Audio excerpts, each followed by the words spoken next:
mas treino do riso é realmente muito bom. Treino do riso é realmente muito bom. Se você tá down, treino do riso é fantástico. Que aproveita conceito de PNL, né? Uma vez me contaram, falaram assim, meu, você quer, tipo, você tá meio down, assim, você quer ficar legal? Tipo, para de olhar pra baixo, assim. Olha pra cima. O seu cérebro não consegue ficar chateado se você olha pra cima. E se olhar no espelho e sorrir. Mesmo que ser forçado. Começa forçado e sorria.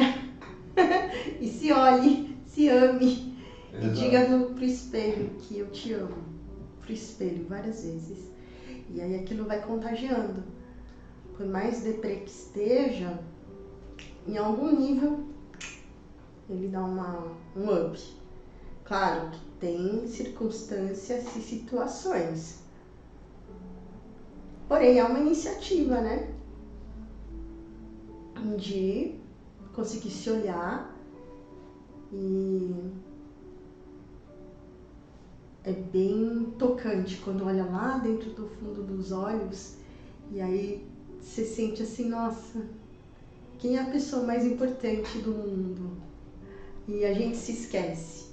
E aí quando olha lá no fundinho dos olhos, vê aquela... é como se estivesse se enxergando por dentro, né, na sua alma.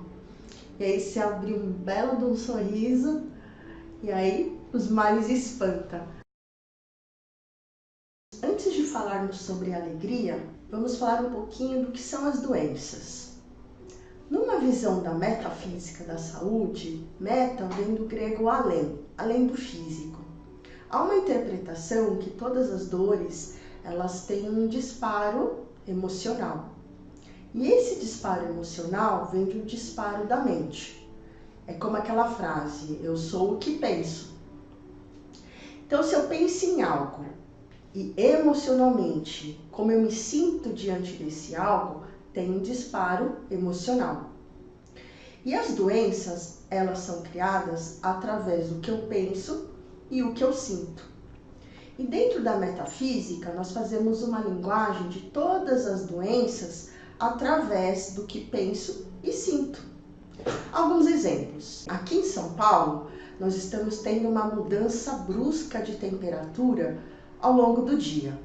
Chove, faz sol, chove de novo. Ontem, então, foi aquele dia que chovia assim o dia inteiro, de repente dava uma trégua e voltava a chuva de novo, e de repente do nada saía um solzinho e começava a aquecer. O corpo ele não aguenta tantas e tantas mudanças. Fora quando a gente está no escritório, então, quando sente aquele choque térmico do ar-condicionado, por exemplo. Então, quando nós estamos com uma imunidade baixa, há uma tendência para que estejamos mais suscetíveis aos vírus e bactérias. Na visão da metafísica, o que significa, por exemplo, uma imunidade baixa? Ela é decorrente de algumas situações que podem ter disparo, seja ela no âmbito profissional, âmbito pessoal, no ambiente que se convive, nas pessoas que estão próximas, para que na pessoa, em algum nível, acabe se acumulando uma determinada raiva, onde a imunidade dessa pessoa ela acaba caindo. Com a imunidade mais baixa, a suscetibilidade de contrair uma doença via vírus e bactérias que estão aí espalhadas é maior. Acaba derrubando-a e colocando de cama. Sabendo disso, cria-se uma doença. A doença, ela também, além dos remédios, além do repouso, de uma sopa reconfortante, uma das dicas que nós trazemos hoje é uma visão diferenciada do que eu posso mudar, escolher mudar, diante de um cenário como uma doença. E uma delas é sorrir, simplesmente sorrir. Sorrir para si. E uma das técnicas para sorrir é através do espelho. O espelho reflete quem nós somos. E quando a gente se olha, por exemplo, já acorda, vai para o banheiro, começa a se olhar no espelho, olhando bem dentro dos nossos olhos, se conectando lá dentro do que somos, começar a sorrir. Porque o sorriso, ele acaba mudando o seu estado emocional, acaba mudando os seus pensamentos, e o que eu penso, eu sinto. E o que eu sinto também transforma, seja neste caso, neste exemplo, a doença. A gente começa a liberar alguns hormônios da felicidade, assim como todo o nosso estado de frequência vibracional começa a mudar também. E quando o corpo sente a emoção e o pensamento de algo feliz, ele se transforma em muito mais saúde, em muito mais equilíbrio e muito mais bem-estar, espantando doenças. Faz um teste. Hoje de manhã, acordou, olha no espelho. Olha no espelho e olha bem lá dentro dos seus olhos. Olha para lá e começa a dizer um lindo sorriso: eu me amo, eu te amo. Olhando para você mesmo e dizendo: eu te amo, eu me amo, eu te amo, eu me amo. Não tem como não começar a sorrir. E isso vai abrindo o coração e expandindo o chakra também, o chakra aqui do coração. Falando em chakra, o que é chakra? Chakras são vórtices de energia, onde a gente costuma citar os 7 principais. Porém, a gente tem milhares e milhares de chakras pelo corpo. Porém, habitualmente, citarmos os 7. Esses 7, eles são, como eu já falei, são vórtices de energia que quando eles estão equilibrados, eles estão alinhados, eles nos colocam em equilíbrio, seja também com a Terra e com o Universo. Os 7 principais chakras, eu vou fazer um vídeo exclusivo sobre isso também. Mas voltando sobre o exercício proposto, quando a gente se conecta aqui no coração e aqui a mente, tudo é energia, certo? Nós somos feitos de energias também, uma grande bateria humana. E dentro dessa energia também há disparos de energia eletromagnética. O que eu penso é o que eu também sinto. Essas duas energias, eletromagnética do pensamento e dos sentimentos, ela tem uma potência incrível. Tem, por exemplo, aquele cientista, o Gregg Braden, ele fala justamente no poder de cura quando a gente se conecta ao que pensamos e ao que sentimos. E quão é poderoso o nosso sentimento diante desse processo de equilíbrio. Então, a proposta do exercício é, quando você se conectar a essas duas energias, do pensamento, mais o que você sente, sendo genuíno ao seu olhar, ao seu reflexo no espelho, e você entrar lá dentro do seu olhar e começar realmente a dizer, eu me amo, eu te amo, para aquele ser que está ali refletindo no espelho, faça esse teste e depois me conta o que você sentiu. É como se aqui começasse a se abrir. E quando aqui começa a se abrir, ele acaba expondo a parte mais bonita daquilo que eu me conecto lá dentro. Faz essa experiência, depois me conta. Você acha que a vida é difícil? Eu acho que a vida é difícil. Eu acho que é difícil porque não é tudo que eu penso que eu quero que se realiza, que se materializa. Eu acho que tem que ter uma persistência. Aí, enfim, essa persistência para você ter as coisas é o que eu coloco como dificuldade. E se a gente tivesse... Será que tudo é mesmo difícil? Ou será que não parte de uma crença, de um valor que você herdou ou que concebeu em algum momento, onde tudo que tem mais valor na vida precisa ser difícil? Será que a vida não pode ser muito mais fluida, leve e fácil? Por que só o difícil tem mais valor? Uma coisa é ser difícil, outra coisa é dentro da fluidez, com meritocracia, com esforço, com dedicação, as coisas serem mais fáceis. Eu tenho vários clientes que realmente só reconhecem valor quando é mais difícil. Inclusive comentando sobre doenças. A doença de um é mais difícil de curar do que a doença do outro.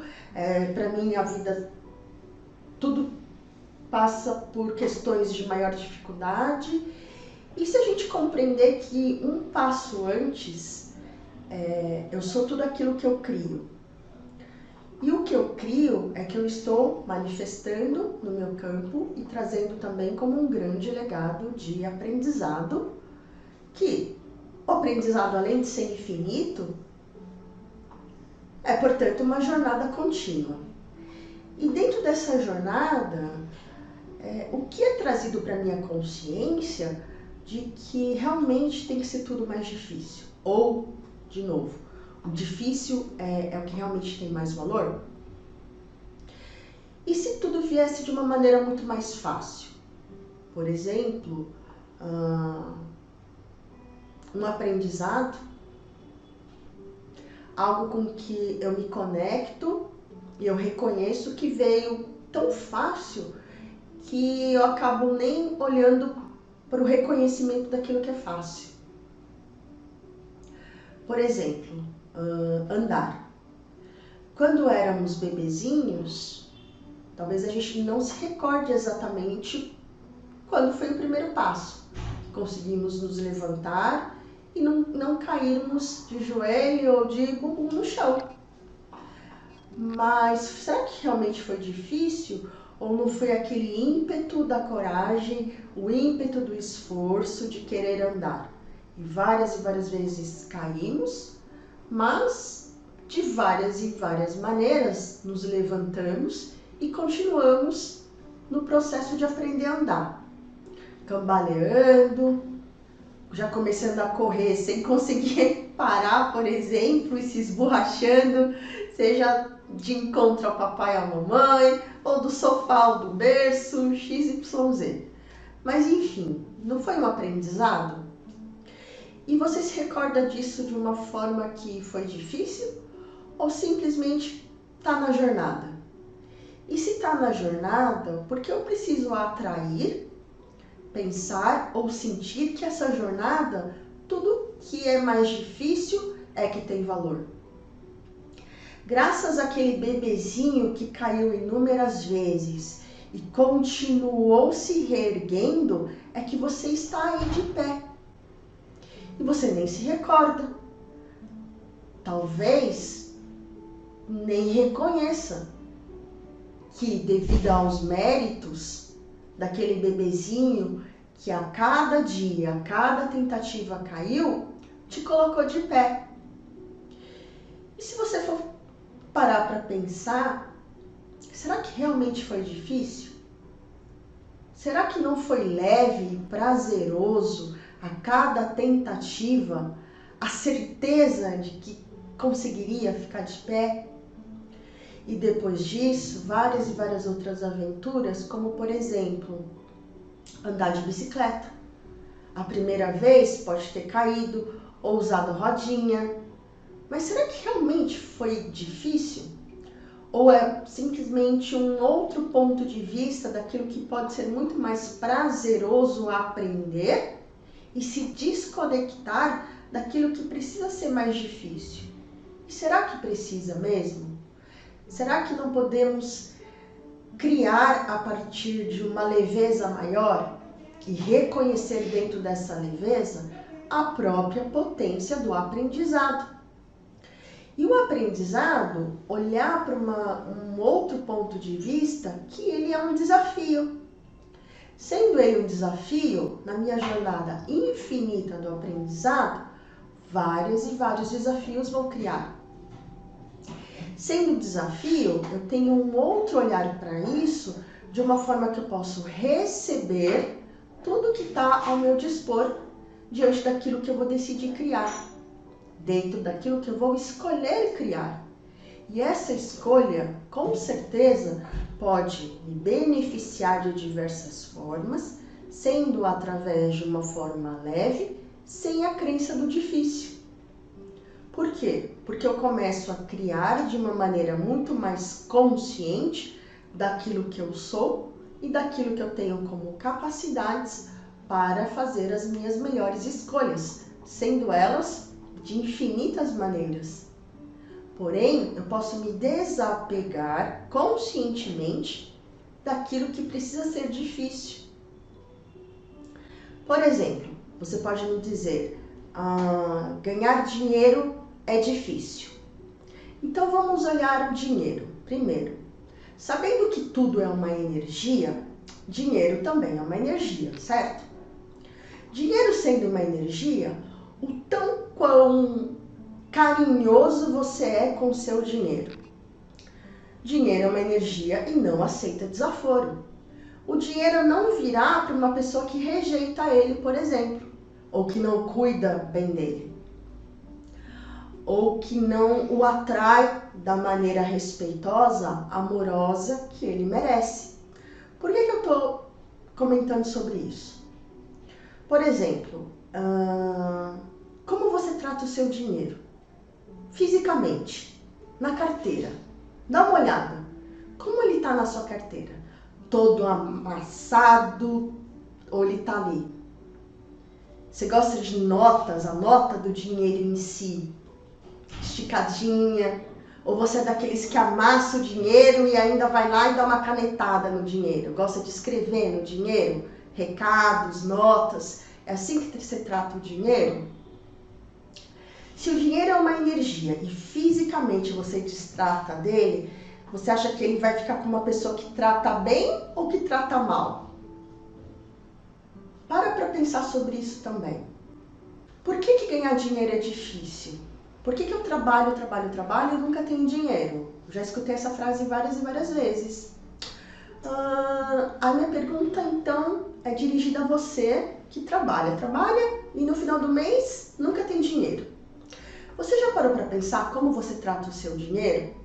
Você já parou para pensar o tanto como o dinheiro também é uma energia e essa energia não aceita desaforo?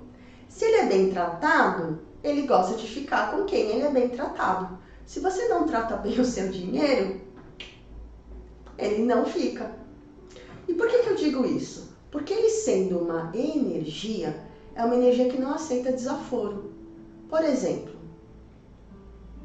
você amassa seu dinheiro? Você trata ele com respeito? Você faz ele render? Eu estou falando de energia, não estou falando simplesmente de questões de investimento. Eu estou falando por um outro ponto de vista, o tanto quanto você pode ser respeitoso, amável e gentil com o seu dinheiro. Eu sei que esse tema é polêmico, que ele vai dar margem para N questões, mas em respeito ao dinheiro, ele é uma energia, e dentro dessa energia, o tanto quanto você pensa e sente-se a respeito dele. Tratando-o com escassez, tratando-o com desmérito, eu trabalho e ele não rende até o final do mês, por exemplo. Se você continuar a pensar e sentir desta forma, é uma energia que você emana. E essa energia que você emana também é atribuída para uma energia chamada dinheiro. Que tal pensar de uma forma onde ele é muito bem-vindo e ele é tratado com muito respeito e fazer ele render de uma forma muito mais consciente daquilo que vocês podem somar em energia para o seu bem-estar?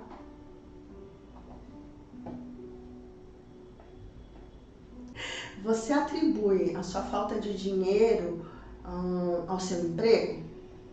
Eu não tenho emprego dos sonhos e não ganho o suficiente. E primeiro, qual é o emprego dos sonhos e então qual é o suficiente? Você já correu atrás para fazer seus sonhos acontecerem?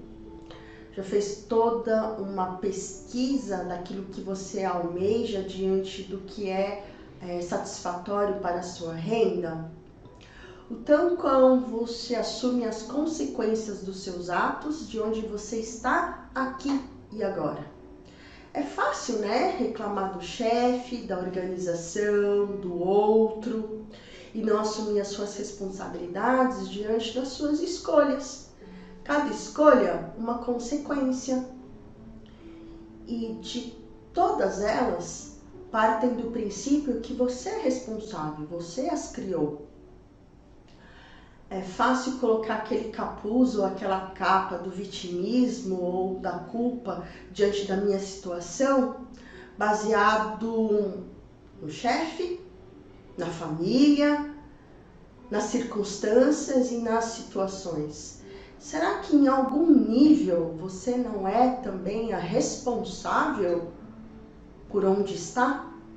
Seja qual fato, momento e situação a qual se encontra? E se pudesse olhar para dentro e se conectar num processo de empoderamento próprio, o tão quão você se coloca em primeiro lugar, o tão quão existe aí dentro autoestima, amor próprio, para se colocar numa situação onde se sente desfavorável. Neste tema em específico, porque o dinheiro é difícil, porque o dinheiro é escasso, porque eu não tenho o emprego dos sonhos, é um exemplo. Não estou colocando como uma regra absoluta. Mas neste tema que estamos citando, ele é bastante amplo.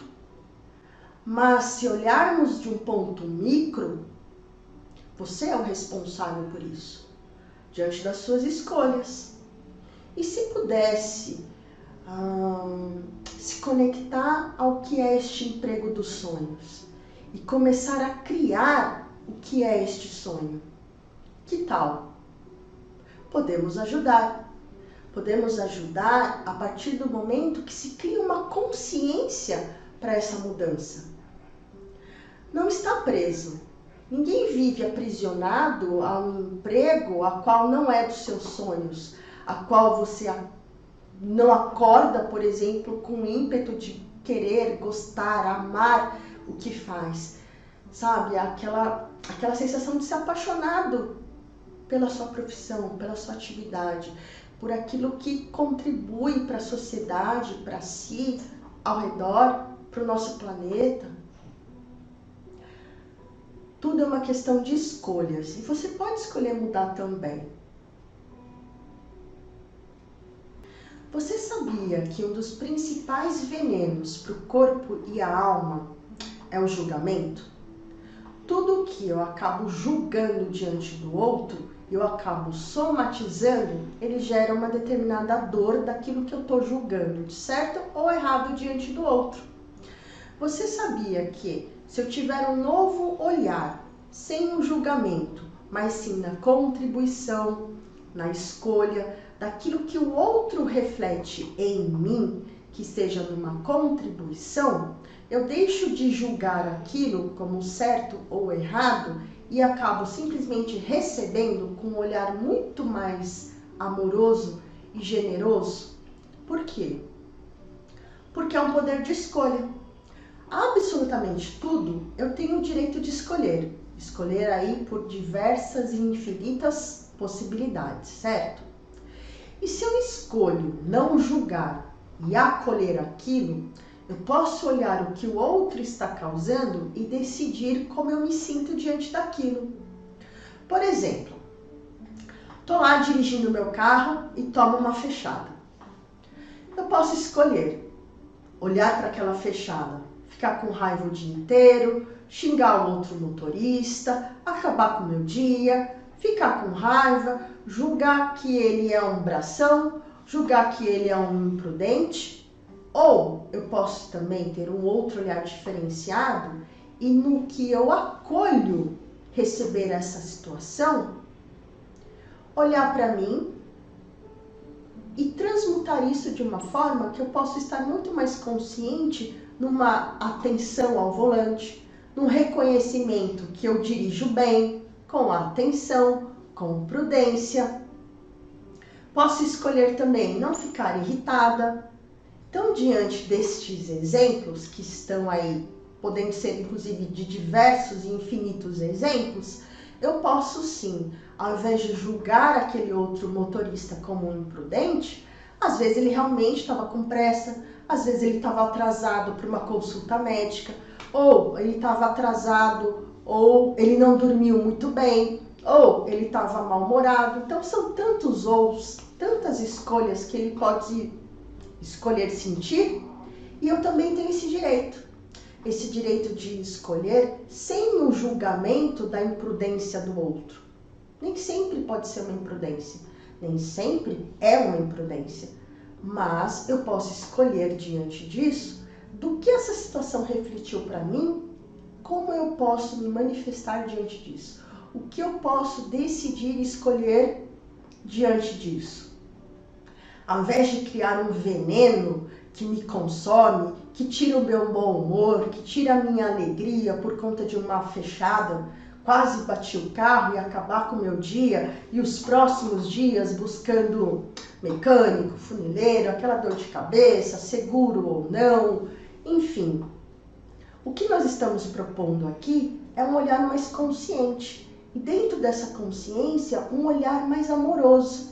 Não é com o outro, é tudo que gira em torno de mim.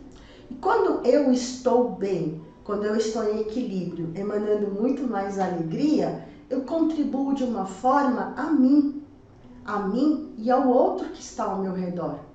E com uma energia muito mais positiva, muito mais alegre e feliz, eu não tenho tempo para ficar julgando e alimentando o veneno do julgamento dentro de mim do que o outro fez para mim.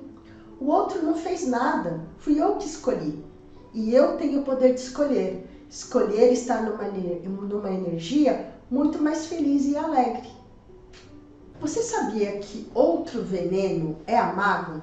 A mágoa é aquele sentimento que vai se alimentando e vai se condensando, que vai ferindo o coração, angustiando e aprisionando o coração. A mágoa, quando ela não é bem resolvida, quando ela não é olhada através de um olhar com um funil, ela acaba machucando, ferindo e ela acaba virando até um câncer. O câncer nada mais é, numa visão da metafísica, mágoas condensadas, retidas ao longo de anos e anos e anos. Obviamente que a gente pode ter um olhar mais clínico, mais detalhado, quando o local a qual o câncer se instala. O corpo é uma máquina perfeita, é uma máquina que diz também através das dores aquilo que está sendo psicossomático dentro daquilo que eu estou criando e sentindo, pensando e sentindo. E diante da mágoa, sendo um veneno, ela pode também gerar um câncer. Que tal começar a olhar para isso de uma forma a trabalhar esta mágoa? Por que da não liberação da mágoa? Por que da retenção da mágoa? O que se aprisiona ali quando se olha para o coração e condensa essa mágoa profunda, criando ressentimentos, culpas, talvez vitimização, obviamente que dores. E por que não ter um olhar para consigo, através do que pode se transformar diante disso, para poder crescer, aprender, reconhecer, ajudar a si e ao outro diante dessas experiências, e ao invés de se colocar num aprisionamento, deixar fluir essa mágoa? Será que já não houve aprendizado suficiente através dessa mágoa e começar a liberar isso, até mesmo para espantar as dores oriundas de doença física? Que tal começar a pensar de uma forma diferente do que está atraindo através dessa mágoa? Quais os sentimentos retidos que estão originando tamanha mágoa que pesa aqui dentro?